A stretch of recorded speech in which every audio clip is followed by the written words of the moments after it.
Something in between के 112वें episode में आप सभी का बहुत स्वागत है।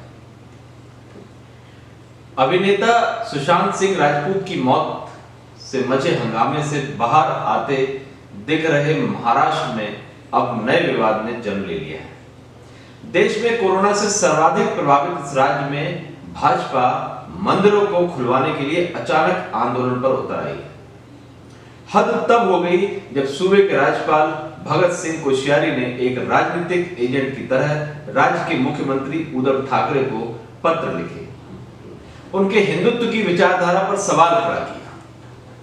कुल मिलाकर राज्यपाल भी परोक्ष रूप से भाजपा के मंदिर खुलवाने के आंदोलन में शामिल हो गए। भाजपा और राज्यपाल का सवाल है कि जब राज्य में बार और रेस्टोरेंट खोले जा सकते हैं तो मंदिर क्यों नहीं? राज्य के मुख्यमंत्री ठाकरे राज्य में कोरोना की दुरूह स्थिति का हवाला दे रहे हैं। राज्यपाल को उन्हीं की भाषा में पत्र का जवाब देते हुए पूछा है कि क्या सिर्फ मंदिर खुलवाना ही हिंदुत्व है? बहरहाल सवाल यह है कि मंदिर खुलवाने के लिए भाजपा अचानक क्यों उग्र हुई? इससे पहले अभिनेता सुशांत की मौत के मामले में भी क्यों महाराष्ट्र सरकार को निशाने पर लिया गया? अहम सवाल यह भी है कि कोश्यारी के पत्र की भाषा किसी राज्यपाल की भाषा हो सकती है। इन सवालों की पड़ताल करने से पहले हमें इस पर विचार करना होगा कि कोरोना के परिप्रेक्ष्य में क्या महाराष्ट्र में मंदिर खुलवाने की स्थिति है? सभी को पता है कि कोरोना महामारी का सर्वाधिक कहर इसी राज्य पर बरस रहा है। इस समय में 2 लाख से अधिक लोग इस वायरस से संक्रमित हैं। इस वायरस से अब तक राज्य के 40,000 से अधिक लोगों की जान चली गई है। बीते सोमवार को ही इस वायरस की चपेट में आए 165 लोगों की मौत हुई है। अरसे बाद राज्य में एक दिन में सबसे कम 7,000 संक्रमण के मामले आए हैं। इस स्थिति में मंदिर खोलने की अनुमति देकर अपने लिए मुश्किलें खड़ी करने की इजाजत दी जा सकती है। वैसे भी महाराष्ट्र में साईं बाबा सहित कई ऐसे भगवान के मंदिर हैं जहां दर्शन करने असीमित मात्रा में भीड़ उमड़ती है। ऐसे में जब पहली बार राज्य में कोरोना संक्रमण के मामलों में गिरावट दर्ज की जा रही है, तब क्या मंदिर खोलने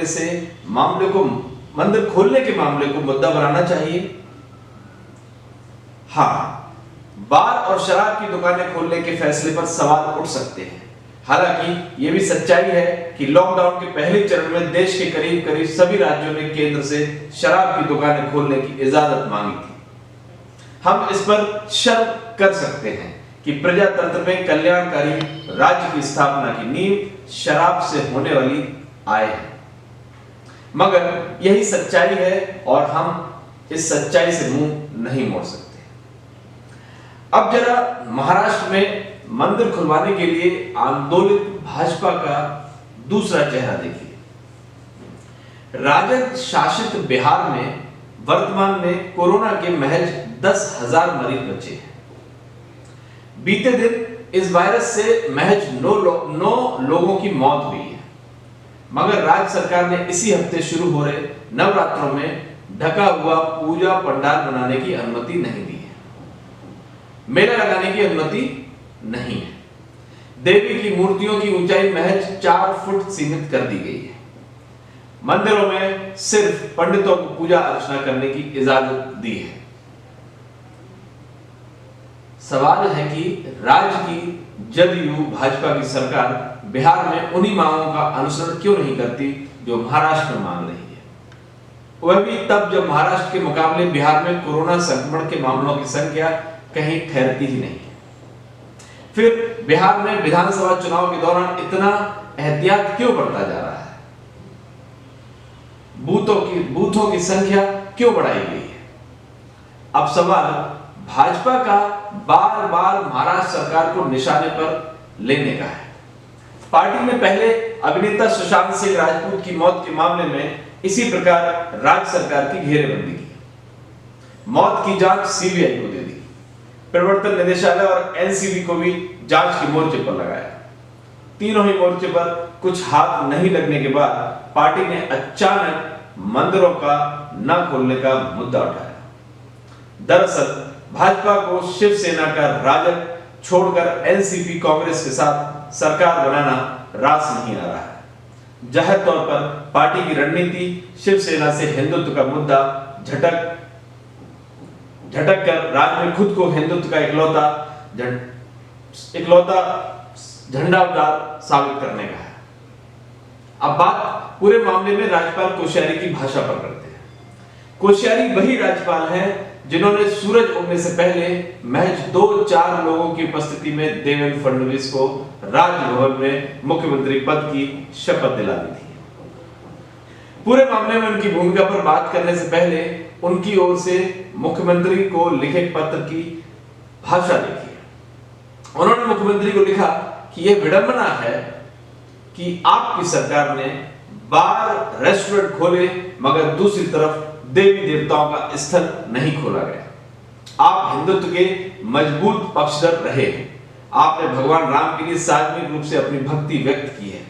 आषाढ़ी एकादशी पर रुक्मणी मंदिर का दौरा किया मगर आप देवी देवताओं के स्थल नहीं खोल रहे। क्या आपने अचानक से खुद को धर्मनिरपेक्ष बना लिया, जिस शब्द से ही आपको नफरत है? अब जरा पत्र की भाषा पर गौर करिए। क्या किसी राज्यपाल के पत्र की भाषा ऐसी हो सकती है? ऐसा लगता है कि यह पत्र मुख्यमंत्री के किसी विरोधी दल के किसी नेता ने लिखा है।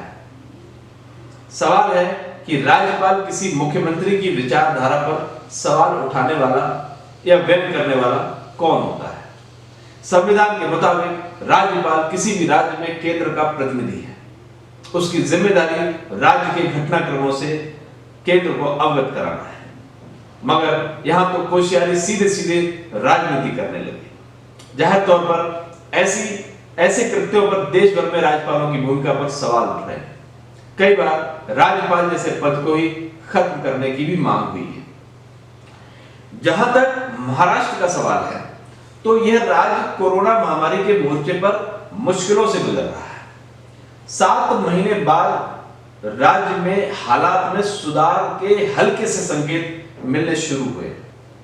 ऐसी स्थिति में जरूरत राजनीति के बदले इस महामारी से पार पाने में सहयोग करने की है। जाहिर तौर पर लोग बचेंगे तभी राजनीति भी बचेगी। धार्मिक स्थलों को आम लोगों के लिए खोलने की स्थिति में इस महामारी से बचाव के लिए शारीरिक दूरी का पालन करना बेहद मुश्किल होगा। ऐसे में जाहिर तौर पर सिर्फ सियासी लाभ के लिए मर्यादाओं, परंपराओं की बलि नहीं दी जा सकती। नमस्कार।